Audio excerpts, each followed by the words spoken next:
one of my favorite highlights from Shoein this week. And I think the defining moment for me was in 1986. I went to Taiwan and I saw them making shoes there. And it was just a real light bulb moment because I saw it and I thought, we just can't compete with this. Hey everybody, welcome back to Shoein Show. Thank you for joining us for this week's episode. Every Monday, a new episode drops. This is the Footwear Industry's podcast where we talk specifically about the footwear business. There's plenty of great podcasts on design and fashion and sneakers, lots on sneakers. But this is really about the nuts and bolts of the footwear industry and the business side. And so I'm so thrilled today to have one of the industry's legends join me today, Daniel Rubin, based in London. Daniel, welcome to the show. We appreciate you joining. It's a great pleasure to be with you, Andy.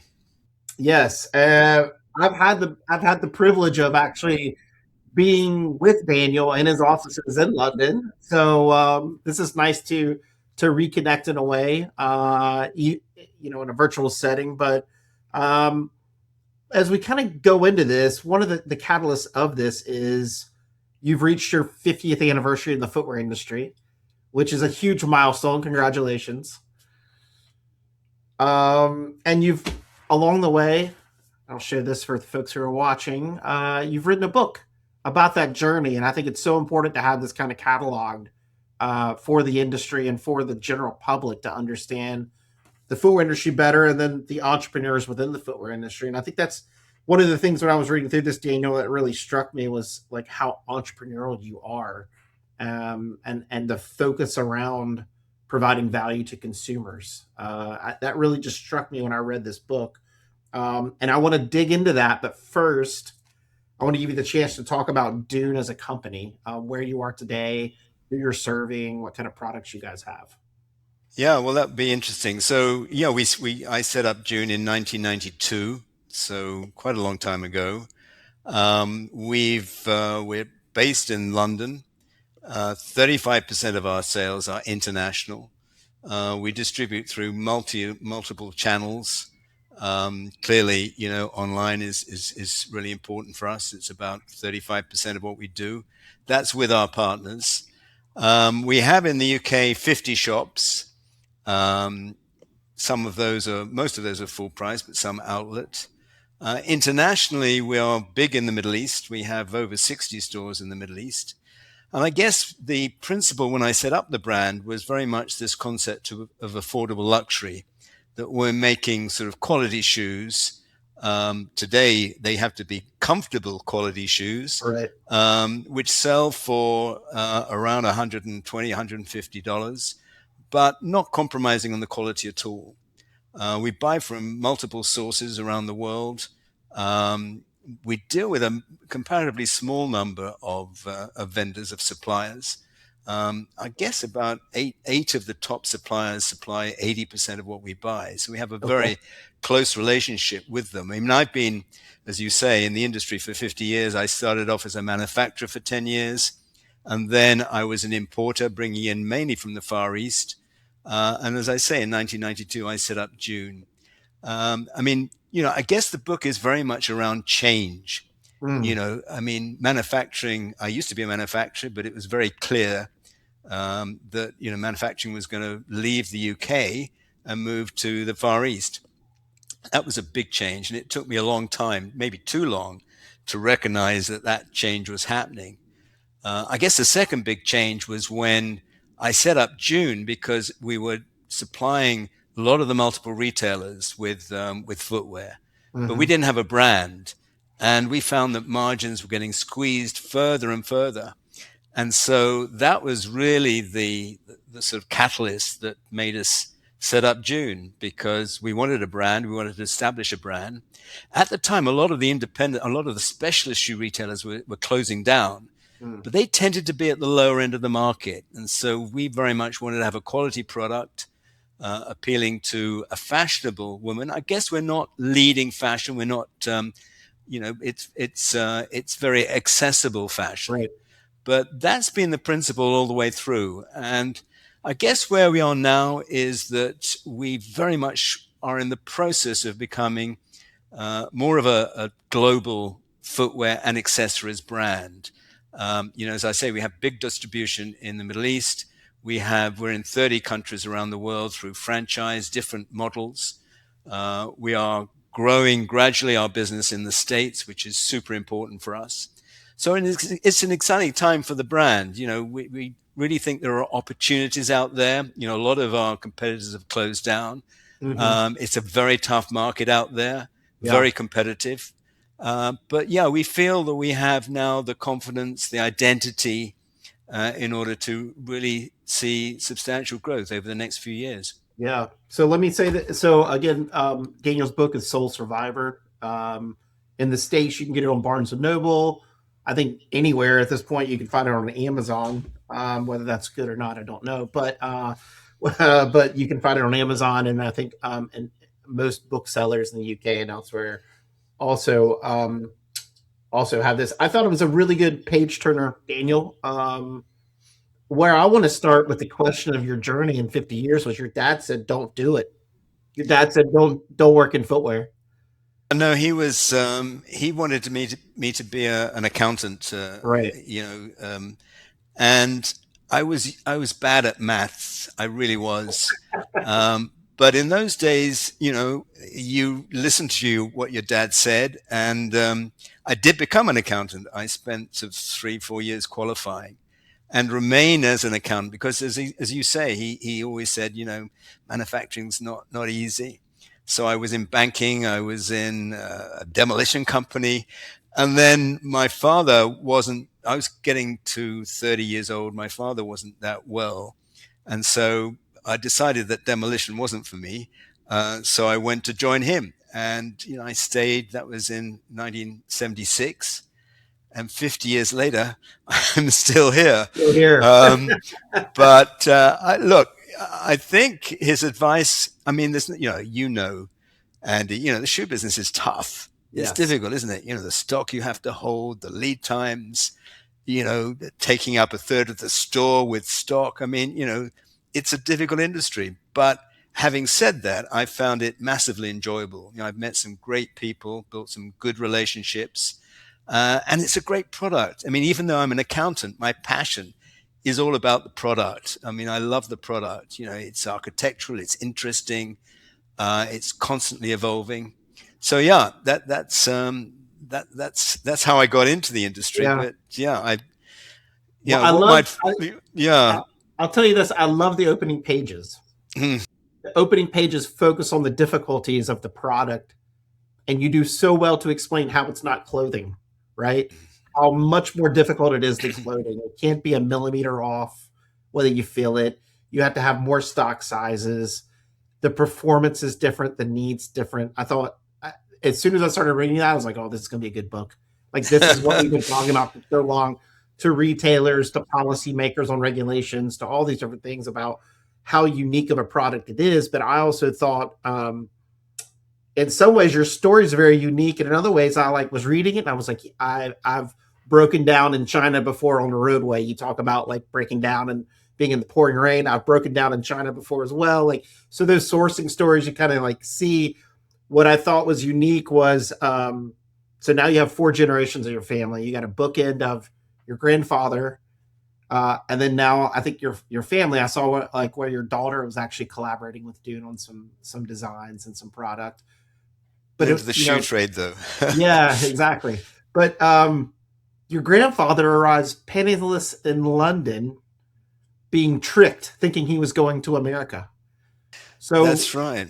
we might have a different conversation. You might have a different accent if things had gone differently when we're talking at this point. But I thought it was fascinating. And then as an immigrant, he arrives in the UK and gets into the shoe trade. How does that happen? Well, I think his father was a cobbler. He came Okay. from Vilnius, and in those Vilnius is now the capital of Lithuania. Yeah. In those days, it was part of Russia. Um, and I think my great grandfather was a cobbler in the countryside somewhere, making handmade shoes. Yeah. Um, it was a time that was really tough, especially for the Jews. There were a lot of sort of pogroms and sort of persecution, and the economy was really bad. And his brother had emigrated to America. He was living in New York. And so he managed to get together the money. He traveled across the country, got on a boat, and when he got to his destination, the captain said, you've got here. That's it. Get off. I mean, the conditions on the boat were terrible. Yeah. In those days, you were stuck in, because he didn't have a passport. He was stuck in the hold. But anyway, he arrived in London, and he didn't know he was in London. He thought he was in New York. He got off the boat looking for his brother, but he wasn't to be seen, because instead of New York, he'd been tricked by the captain, and he was in London. And he was in London penniless. He had one German mark in his pocket, and he didn't know what to do. It was really difficult. And in the end, he did have the name of a family he knew from the old country, and he managed to contact them, and he worked. He slept on his bench in the evening, Mm. because he didn't have anywhere to live. He did the cleaning. Eventually he got promoted and started making shoes. So yeah, it was, this is in the 1900s, so it was a tough time. Um, and eventually he did manage to start a small slipper factory in his apartment. He Mm. had one room, and in the room he was making slippers. And then the breakthrough came. I mean, the breakthrough came from two reasons. First of all, he had a very pushy wife, and his wife sort of said, Morris, this isn't good enough. You need to start your own business. And in 1925, he set up a business, Rubin and Sons, making ladies' fashion shoes with his two elder sons. My father was the youngest of seven, and he was a violinist. He played in an orchestra. But so yeah, that's how he started. But it was really fascinating, researching for the book, the conditions then. And Yeah. we complain about things today, but back then it was really, really tough. And it was an interesting story. And I think it's a story that resonates with lots of different people. I think there were lots of immigrants at that time, Yeah. leaving Russia, leaving Eastern Europe, and going to Europe, and in particular to the States. I think it's reading that, I think, is really important in today's era of populism. And it may not everybody's anti-immigrant, but there seems to be a trend line of that across Western Europe and in the US. And these stories are really important to understand how our modern economy is built and the contributions that immigrants do have to society. And I thought it was just a really fascinating kind of story that is the starting point for Dune. Really, it's like you could call it a rags to riches story, but you actually meet the rags because your grandfather shows up penniless with nothing, and then builds it from there. And I think it's just a great starting point. And then knowing you've been in the business for so long, and then you've got children who are working in fashion, and have worked with Dune in that way. Um, what was also really fascinating is you're one of the few people who, and there's fewer and fewer of these folks, unfortunately, but have manufactured footwear, have imported and been all over the world looking for sourcing options, have worked in retail, have started a brand, and now own your own retail shops. You've kind of done everything in footwear, right? Like from making the shoe to stocking it to you talk in the book about being on the floor to talk to your customers, which I think is really important. And one kind of string through this, well, there's several, but just the persistence, um, of you trying to make a success of it and adding value. And I think the other part is just your agility. Like you were saying, like I was staying in a little bit too long, but there were people who stayed in it to the point where they had to shut down. You got out a little bit earlier than they did in some instances. But how do you, when those changes were occurring, both societal and from a product side, how did you identify when those changes were happening and you needed to get out? I think, the manufacturing business was getting more and more difficult. Initially, it was interesting when you went to see customers, some of the retailers, they saw you really quickly. They liked the product. And gradually, first of all, the Italians were coming in, and then the Brazilians, and then the Far East. And you were down the pecking order, because they Hmm. could place a lot of those shoes much cheaper in these other countries. And I think, business was getting more and more difficult. The orders were getting smaller. They wanted more flexibility in terms of last. When you put a last down, to change the last in the middle of production is not easy. But we were having to do that quite frequently. So the whole manufacturing process was getting much more complicated. And I think the defining moment for me was in 1986. I went to Taiwan, and I saw them making shoes there. And it was just a real light bulb moment, because I saw it and I thought, we just can't compete with this. And it wasn't as if the quality wasn't as good. The quality was good.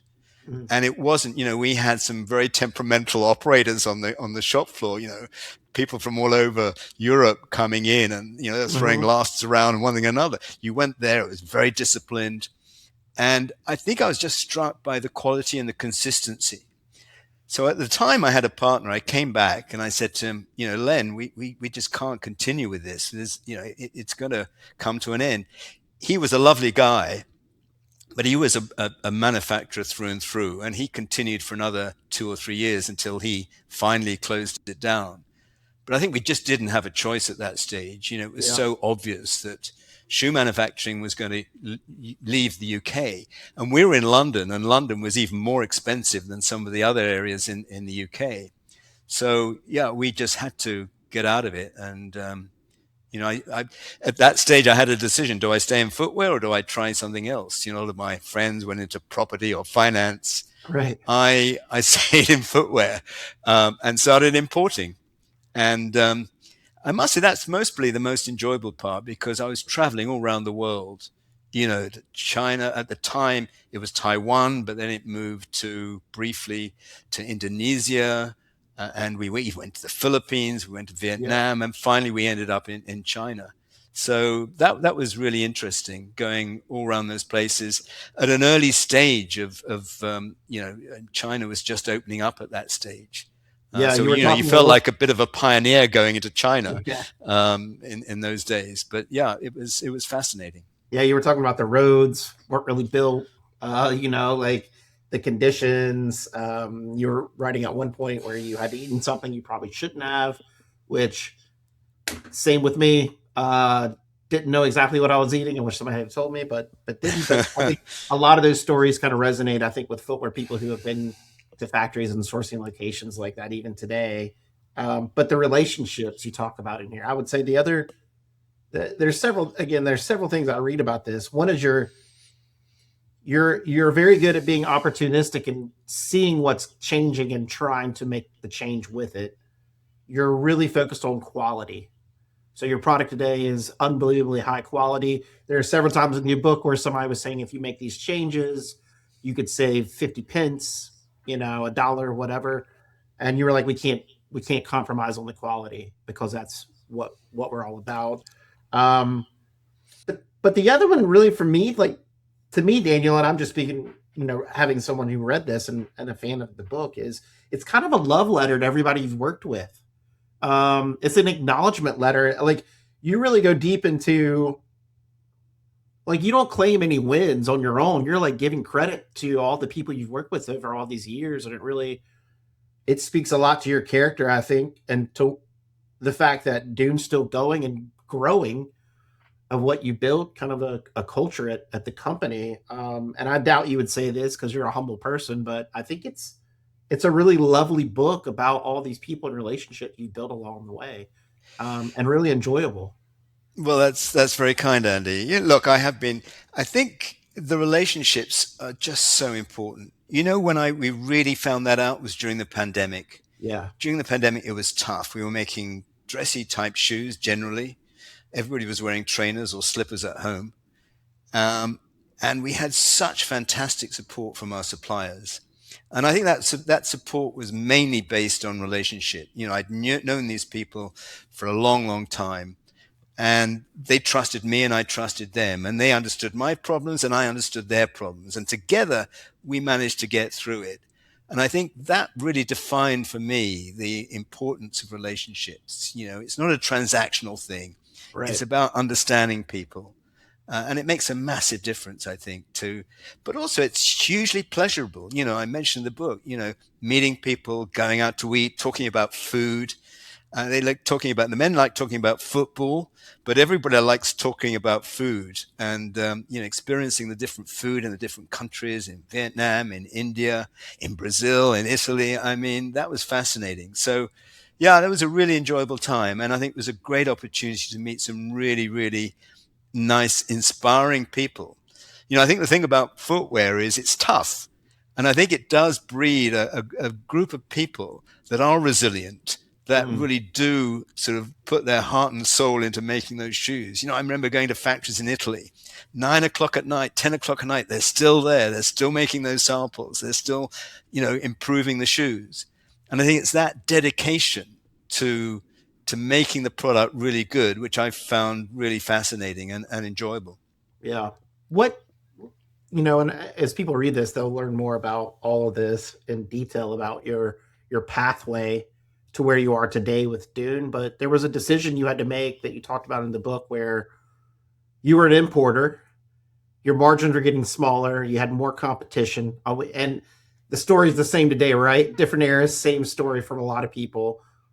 But you realize you had to make a brand. You create the brand Dune because of the shifting sands that so eloquently were talking about, and like from manufacturing to importing, and then all these changes that were happening in retail, consumer behavior shifts, etc. What was it? How difficult was it to move into branding from just typical importing? I mean, we kept on with the importing for some years. We continued that until 2009, and I started June in 1992. And to be honest, the importing was funding a lot of the initial growth of June. Um, and we grew slowly. We were originally in concessions in a department, in a clothing store. Then we opened the first store, and then the second store a year later. It was only really after 3 or 4 years that we really started to get the confidence to Mm, open more stores. So we didn't, it wasn't a huge, great bang. It was a more gradual, sort of strategic. organic sort of Yeah. move. Yeah. Because as the retail was getting more interesting and exciting and making more money, and the importing was doing worse, my attention shifted totally to the brand, because I just found it really exciting. That whole, creating a brand, doing the shop design, doing the footwear, so that was really important. And the biggest point that we actually was interesting in 2009, we tripled our size. So we were a 50 million pound, about a sort of $70 million business. And we took over this company. It was in administration. It was in Chapter 11, and we bought it for a very, very good price. And our sales went from 70 million to $200 million. And that was transformational. It was interesting because they mainly had shop in shops Hmm. within department stores. And it was hugely profitable. And it was a fantastic move. And we bought the business at a really good price. The problem was that 10 years down the line, the department stores were really struggling, um, as they have been all over the world. And so, Right. what was a great strength in having all those shop in shops in department stores suddenly became a weakness. So, we had to really repivot the business to focus very much on the stores or on online, and building different types of partnerships. Building partnerships with some of the department stores internationally, but also with people in the UK that just sold shoes.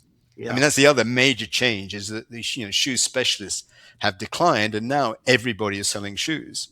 Right. And Everybody's you a know, quasi retailer with online, right? Like exactly, whether it's on a rack underneath the clothing or whatever, you can buy shoes everywhere. And that's been the other big change, I think. One is the manufacturing, but the other is the demise of a lot of the specialist retailers, especially at the lower price in the market, that just couldn't compete yeah. with the department stores or the general stores that were selling footwear.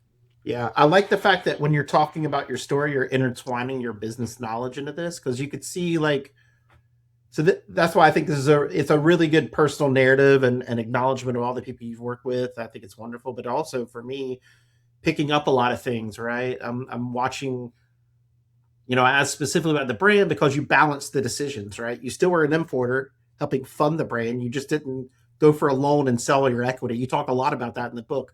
Don't sell the equity early if you're trying to build something, right? So you have these little kind of nuances throughout the book. You also, I think, don't shy away from the fact that you made some mistakes with retail.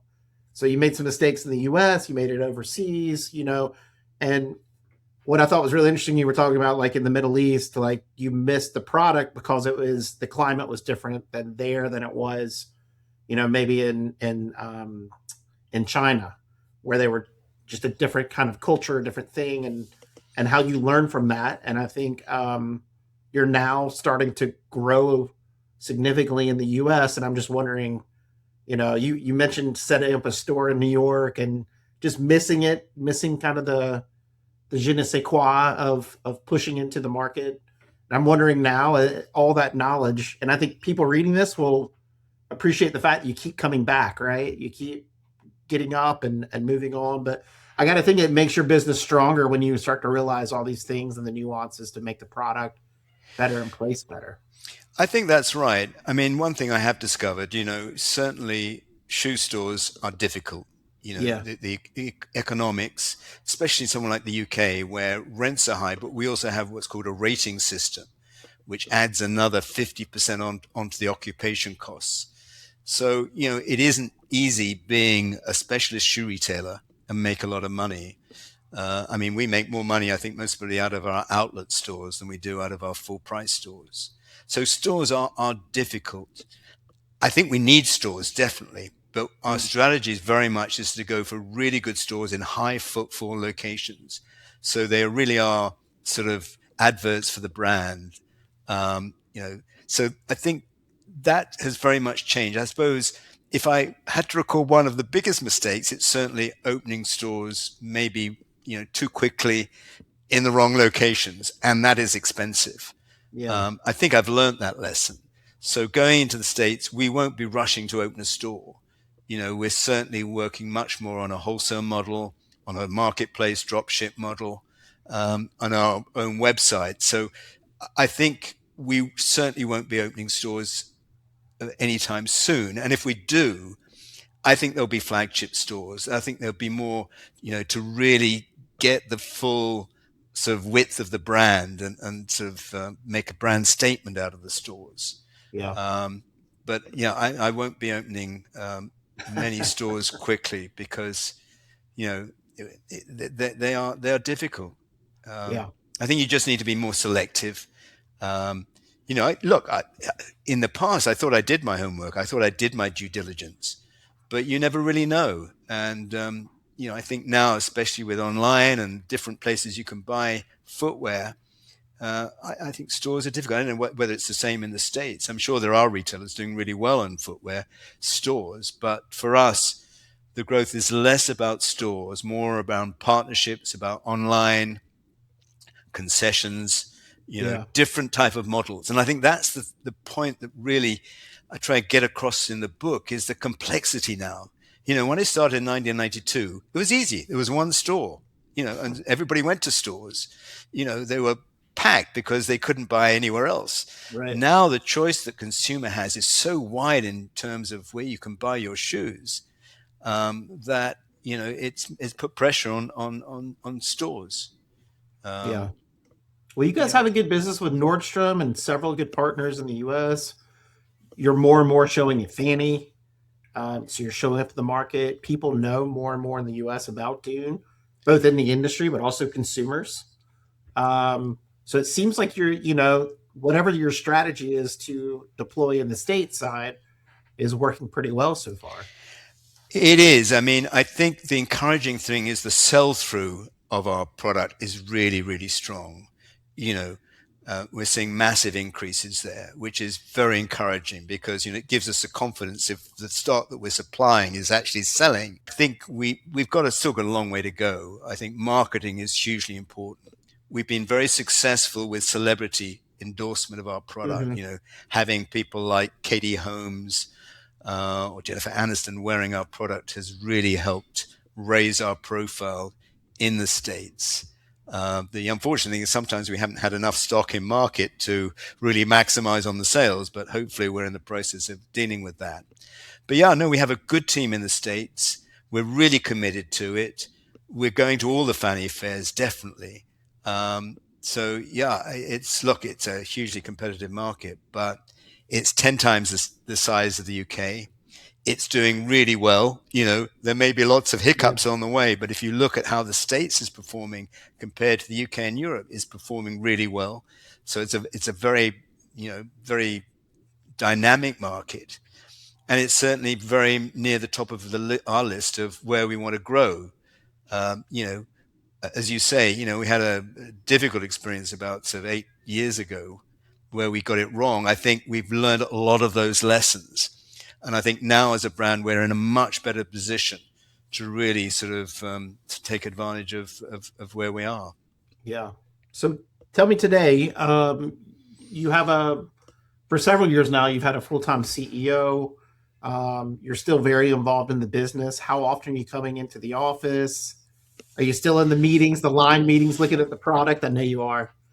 Yeah, no, I gave up being. I mean, I was CEO during the pandemic, which Yeah. was really fascinating. I mean, one of the good things about having a lot of experience, at least you've seen lots of things like that, and it was tough, but it was really interesting and challenging. But funnily enough, I enjoyed it. As a team, we worked very, very closely together. But Nigel joined us. He's our CEO. Nigel Darwin joined Yeah. us 3 years ago, and I have stepped back. I mean, I'm still, you know, mostly get on everybody's nerves by saying, why is everything taking so long? You know, when you're not involved day to day, you want things to happen quickly, and sometimes that's unreasonable. But I do come in twice a week. I do go to all of the product reviews. I'm not so good at deciding what the new thing is. I'm quite good at knowing what isn't going to sell. Mm. That could Because be very valuable too. That's very well, it valuable. is, and sometimes they listen to me. So yeah, um, so I really enjoy. I mean, as I say, I'm passionate about the product. I really love the product. I still go around stores, photographing windows. So yeah, the product really drives me on, but also the brand side. The brand is really interesting. These days you can't really be successful unless you have a strong brand, and so getting that identity, deciding how we market ourselves is just very important. So those are the two sides I'm most involved with. Apart from Yeah. overall strategy, it's the marketing side and the product. Yeah. Let me So ask you about that, and we'll wrap up. I know you're very busy, but in the book, and I wonder if this is still the case.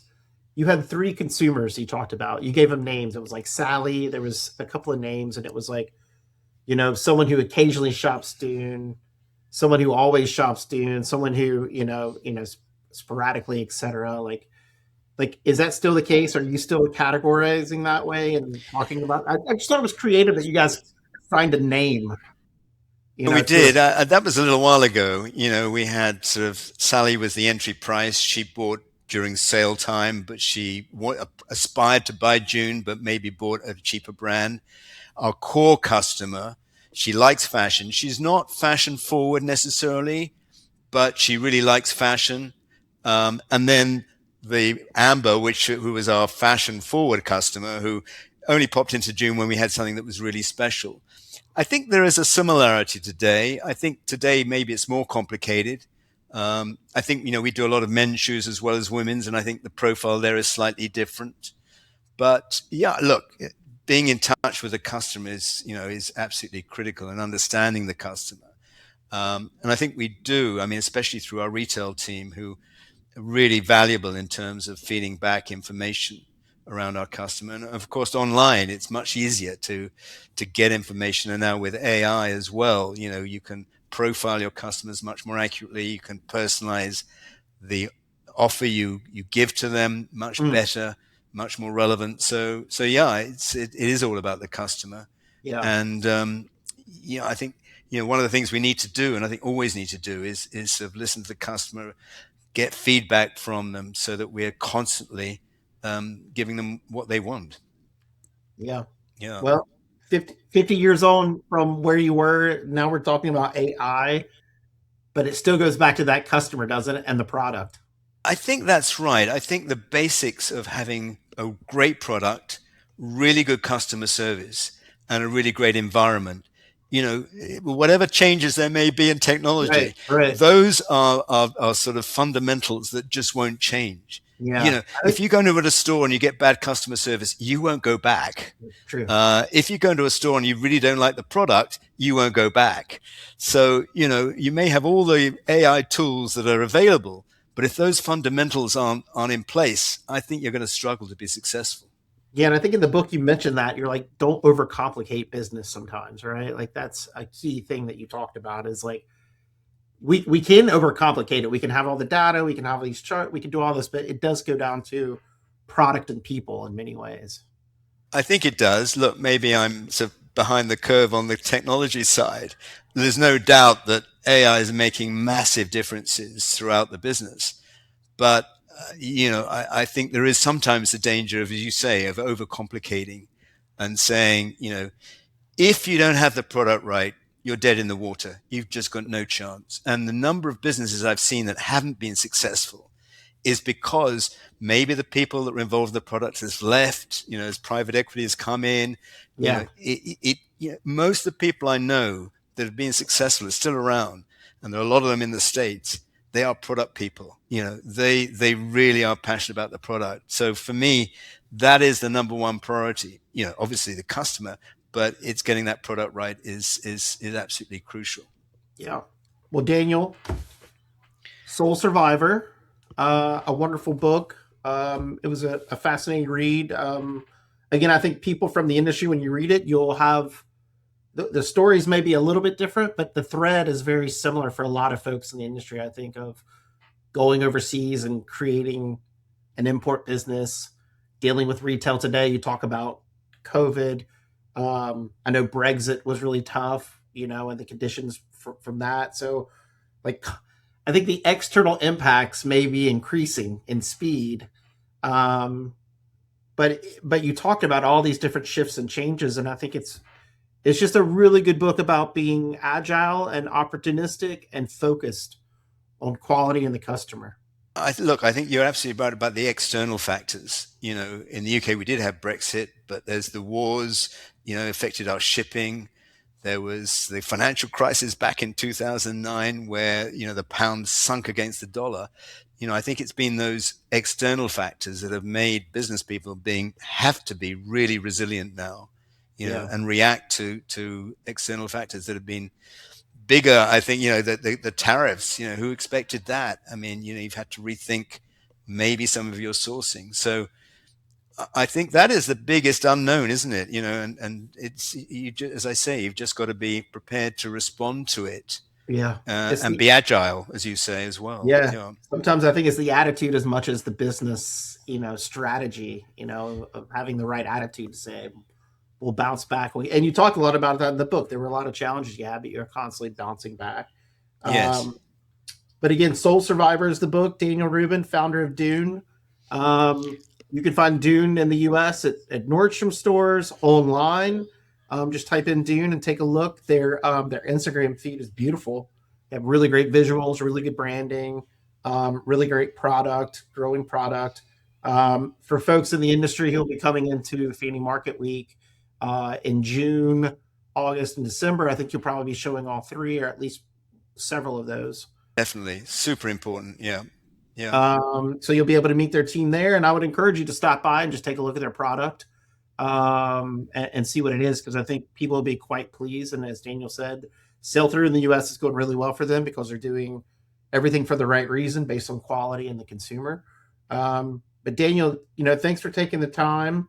Um, I'll say this: I don't get a chance to read many books anymore because I got three small kids, but I carved the time out because of my respect for you and like the great conversations we had when we were in London, and I was rewarded with a really really interesting tale, and some key insights that I'm going to use on the business side. So I really appreciate it.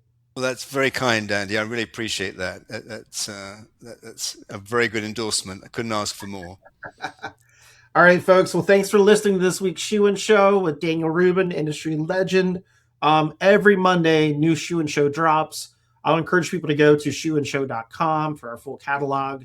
And this is something, we did a series last year, a shoe leader series, that this would fit really nicely into as well, about how business leaders think about and strategize, and their attitudes around business, around product, around process, around people. All three things really important. And we hope that as you listen to Shoe and Show, you pick up some of the same kind of tidbits that we pick up internally. These shows help me more than anyone to like understand business a little bit better. But that's really what this podcast is about. Is like, how can we strengthen the footwear industry, and make us a better, stronger, more unified industry? We appreciate you listening. We appreciate Daniel chiming in today from London. Wish him all the best. And until next time, Shoe-In is out. Shoe-In has been brought to you by the FDRA, the Footwear Industries Association focused on retail, trade, politics, and fashion, helping create and enhance conversations on all things footwear. For information about FDRA, visit fdra.org.